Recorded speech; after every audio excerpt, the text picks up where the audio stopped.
जय श्री कृष्ण। मनुष्य जब ये संसार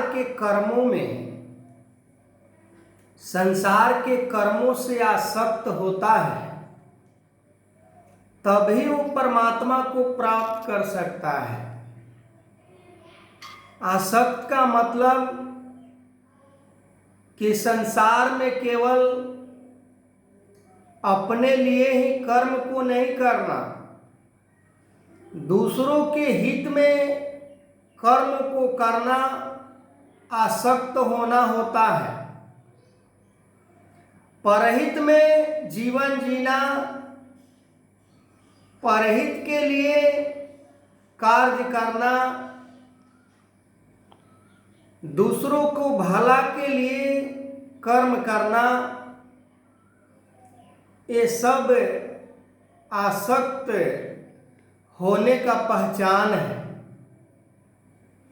पर ये आसक्त हम इतने आसानी से नहीं हो पाते हैं। आसक्त के जगह पर हम और उसी में फंस जाते हैं और हमारे कामना बढ़ जाता है, इच्छाएं बढ़ जाते हैं, तृष्णाएं बढ़ जाते हैं।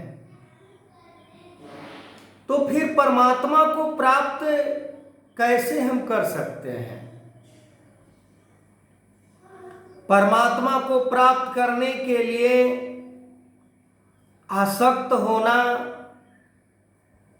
ये संसार में बहुत जरूरी है। परमात्मा की बात पूरे दुनिया में हर कोई करता है कि परमात्मा है, भगवान है, अल्लाह है, गॉड है। पर अल्लाह है, गॉड है, परमात्मा है, भगवान है,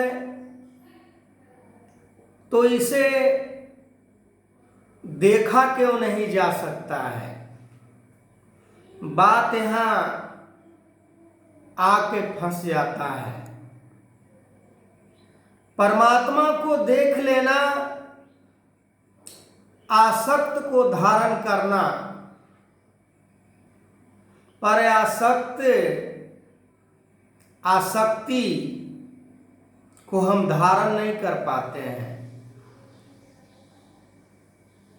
आसक्ति से ये संसार में जीवन जीना इतना आसान नहीं है। हर कर्म को दूसरों के भला के लिए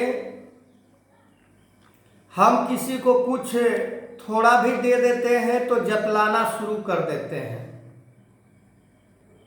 डंका पीटना शुरू कर देते हैं, ढोल मंजीरा लेकर जिसे नहीं जानकारी देनी है उसे भी हम जानकारी देने में बड़ी रुचि रखते हैं।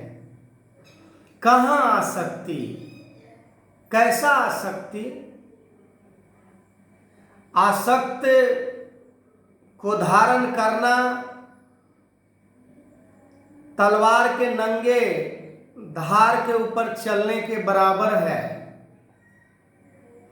अपने पराये को, भेदभाव को खत्म करना पड़ता है।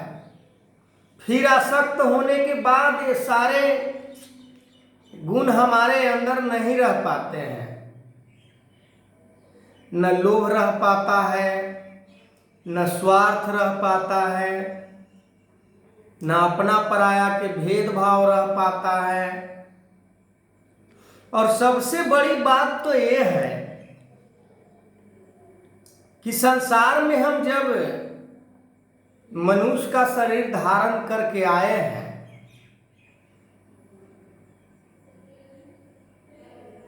तो आसक्ति से हम कैसे प्राप्त करेंगे?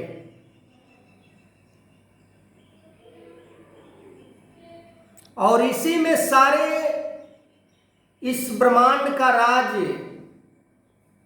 छुपा हुआ है। जो कर्मों से आसक्त हो जाता है वही तो परमात्मा को दर्शन कर पाता है। भगवान अर्जुन को यही समझा रहे हैं कि तुम निष्काम कर्म को धारण कर लो, आसक्ति को प्राप्त कर लो, फिर तुम्हें इस संसार में कोई माया तुम्हें विचलित नहीं कर पाएगा। आज इस संसार के अंदर देखा जाता है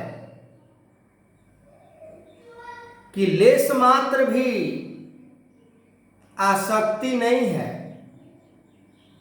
स्वार्थ है। जितना स्वार्थ हमें सिद्ध हो जाए, जितना हमें धन पोजीशन प्राप्त हो जाए, जितना हम एक दूसरे से ऊंचा बन पाए, क्या है? ये मूर्खता है, ये अज्ञानता है। फिर भी हमें समझ में नहीं आता है। हमें और मजा आता है कि अब तो हम ये भी प्राप्त कर लिए, वो भी प्राप्त कर लिए। पर जिसने परमात्मा को प्राप्त नहीं किया उसने क्या प्राप्त किया?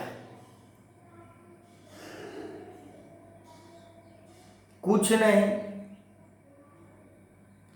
लकड़ी जल कोई लाभ है, ये मीराबाई का वर्ड है। लकड़ी जल कोई लाभ है, कोयला जल भई राख, मैं सुहागन ऐसी जली, न कोयला भई न राख।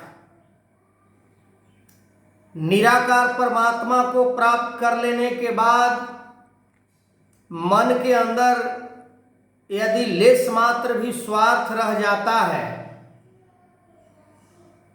तो फिर निराकार प्राप्त नहीं हो सकता है। ये निर्मल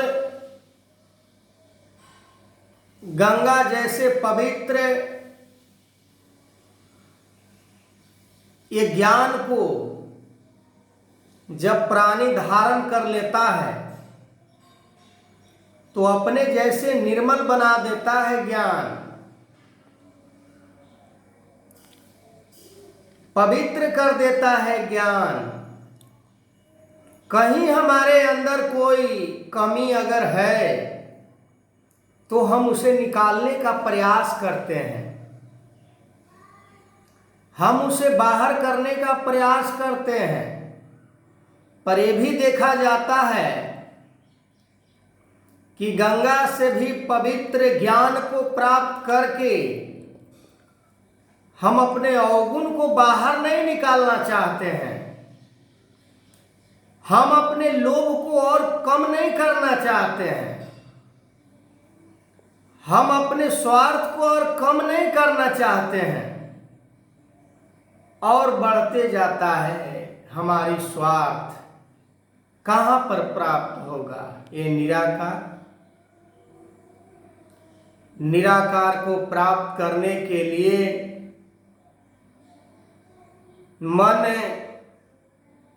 जैसे रविदास जी कहते हैं कि मन चंगा तो कठौती में गंगा। मन ही नहीं पवित्र हुआ तो परमात्मा को कैसे प्राप्त कर पाएंगे हम? मन ही नहीं पवित्र हुआ तो परमात्मा को कैसे हम मन में स्थान दे पाएंगे? नहीं हो पाएगा। लाख कितना भी हम कुछ कोशिश कर लें पर नहीं हो सकता है, असंभव है। ये सभी कर्मों से ऊपर उठकर रजोगुण, तमोगुण, सतोगुण से ऊपर उठकर तुरीयावस्था को धारण करने के उपरांत ही ये निराकार परमात्मा प्राप्त हो सकता है। हरि अनंत हरि कथा अनंता, गावहु सुनहु विधि सब संता। आगे मैं इस वीडियो को कंटिन्यू करूंगा, तब तक के लिए जय श्री कृष्ण।